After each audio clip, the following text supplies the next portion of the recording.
तो दोस्तों पहले नंबर पर हैं श्री नरेंद्र मोदी, वर्तमान में भारत के प्रधानमंत्री हैं।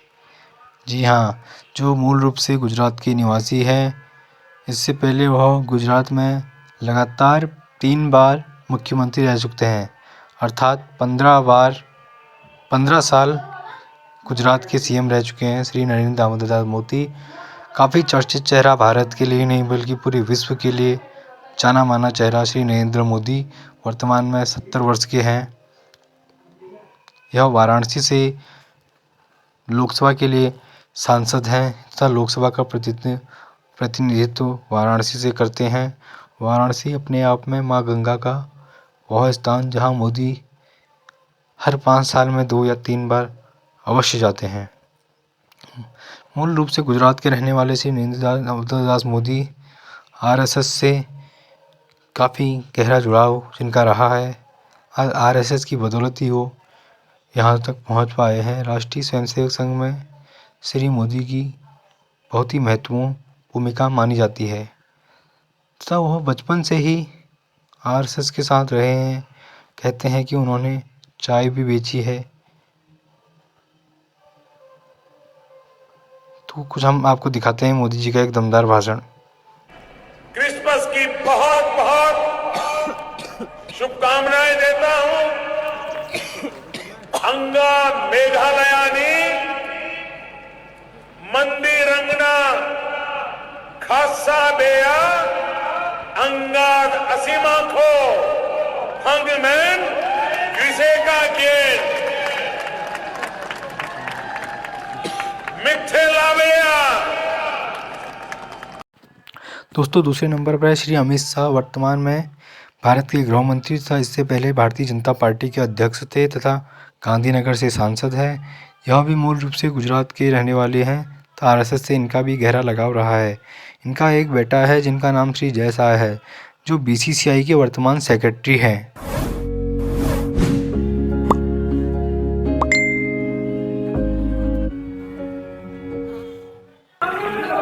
साहब हसनैन साहब ने कहा कि 370 है, 370 है, 370। मैं मानता हूं हसनैन साहब 370 है, मगर आगे अस्थाई शब्द आप भूल गए हैं।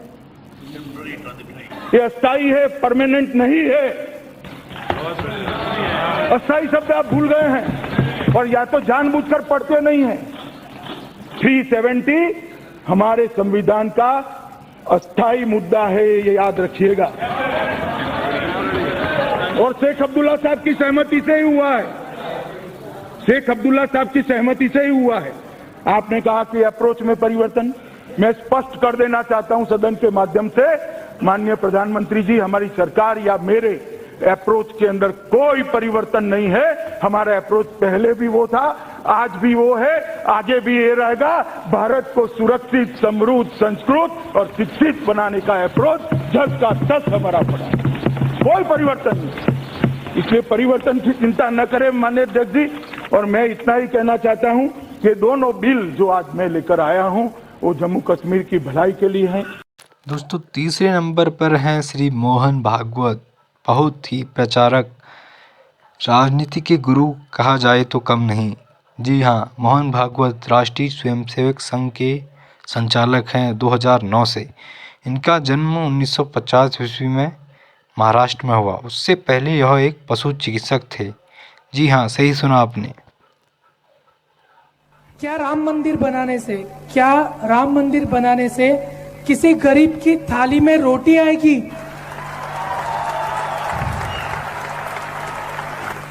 क्या अब तक नहीं बनी तो गरीब के थाली में रोटी आ गई? जय श्री राम।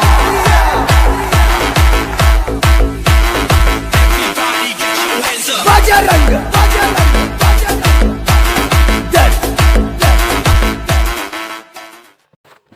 दोस्तों चौथे नंबर पे हैं युवा नेता, हंसमुख चेहरे, हिंदुत्ववादी नेता श्री योगी आदित्यनाथ, अजय मोहन बिष्ट। जी हाँ, वर्तमान में उत्तर प्रदेश के मुख्यमंत्री।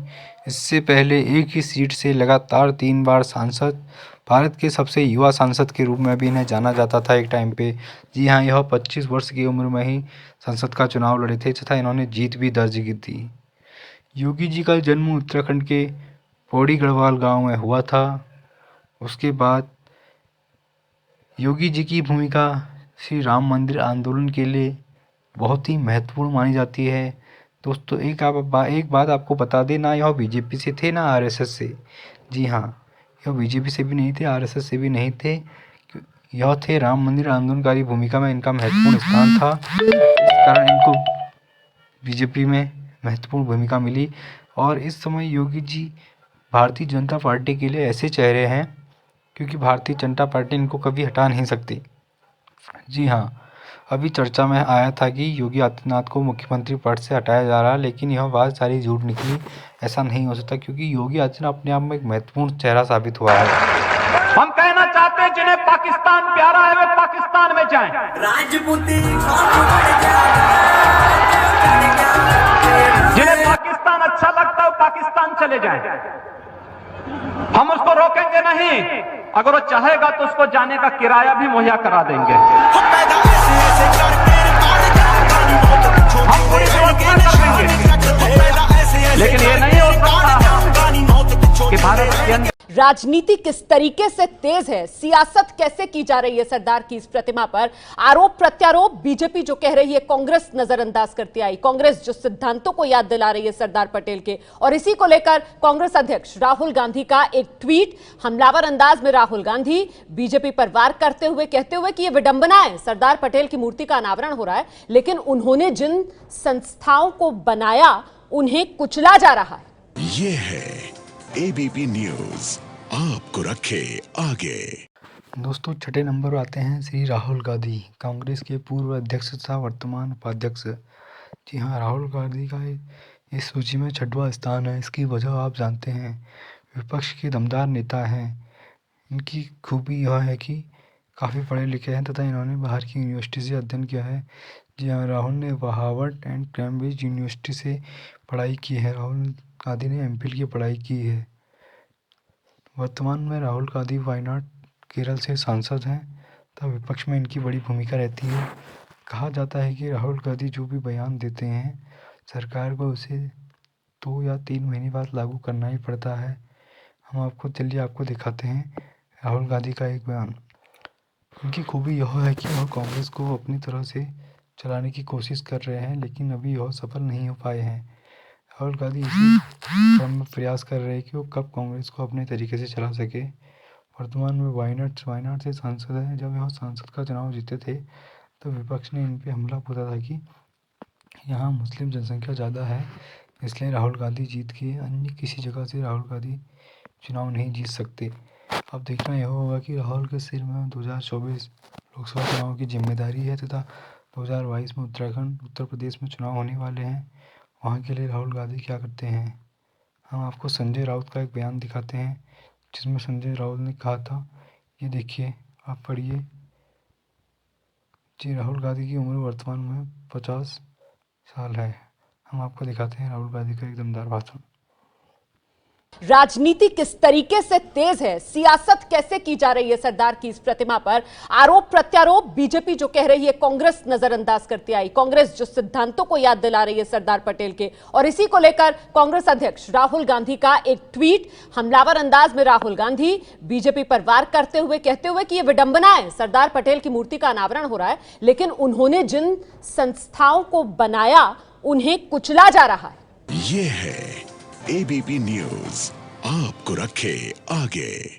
दोस्तों, 7वें नंबर पर आते हैं श्री अरविंद केजरीवाल, दिल्ली के वर्तमान मुख्यमंत्री तथा पूर्व सिविल सर्वेंट। जी हाँ, सही सुना आपने कि अरविंद केजरीवाल काफ़ी पढ़े लिखे हैं। यह पूर्व में बीटेक के छात्र रह चुके हैं। इसके बाद इन्होंने यूपीएससी द्वारा कराई जाने वाली सिविल परीक्षा में भी स्थान प्राप्त किया, जिसमें इनको IRS रैंक मिला। उसके बाद यह इंडियन रेवेन्यू सर्विस में ज्वाइन भी हुए तथा इन्होंने नौकरी भी की, लेकिन उन्होंने बाद में यह छोड़ दिया। इसके बाद यह श्री अन्ना हजारे के साथ शामिल हो गए। इन्होंने AIC और इंडियन कॉरपोरेशन के लिए काफ़ी धरना प्रदर्शन किया। उसके बाद इन्होंने आम आदमी पार्टी की स्थापना की। अरविंद केजरीवाल ने काफ़ी स्ट्रगल किया है। वर्तमान में वो अपनी नीतियों को लेकर चर्चाओं में बने रहते हैं। उन्होंने दिल्ली में जिस प्रकार एजुकेशन के लिए और हेल्थ के लिए काम किया है वो हमेशा याद नहीं रहेगा तथा उसे हमेशा देश याद करेगा।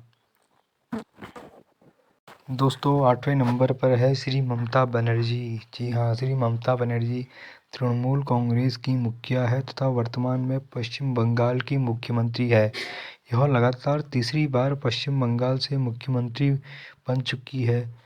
इस लिस्ट में आने की वजह आप सभी जानते हैं। एक महिला का लगातार तीसरी बार मुख्यमंत्री बनना अपने आप में अपने दम पे, अकेले के दम पर एक बहुत बड़ी बात है। ममता बनर्जी का जन्म कलकत्ता में हुआ तथा इनकी स्कूली पढ़ाई कलकत्ता यूनिवर्सिटी से हुई, जिसमें इन्होंने BA, MA, BEd तथा LLB की शिक्षा पूर्ण की है। ममता बनर्जी का जन्म 1955 में हुआ। ममता बनर्जी वर्तमान में पश्चिम बंगाल की मुख्यमंत्री तथा हाल के चुनाव में उन्होंने काफ़ी दमदार जीत बीजेपी को हराकर दाखिल की। दोस्तों, 9वें नंबर पर है श्रीमती सोनिया गांधी। जी हाँ, श्रीमती सोनिया गांधी वर्तमान में कांग्रेस की राष्ट्रीय अध्यक्ष है। इससे पहले सोनिया गांधी कांग्रेस की राष्ट्रीय उपाध्यक्ष था। उससे पहले सोनिया गांधी प्रधानमंत्री का चुनाव भी जीती।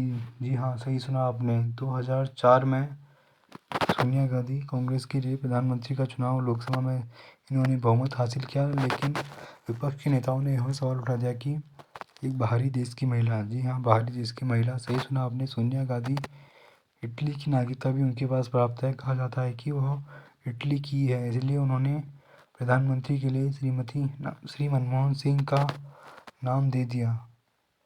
इस कारण डॉक्टर मनमोहन सिंह को तत्कालीन भारत का प्रधानमंत्री बनाया गया, जो 2014 तक भारत के प्रधानमंत्री आसीन रहे।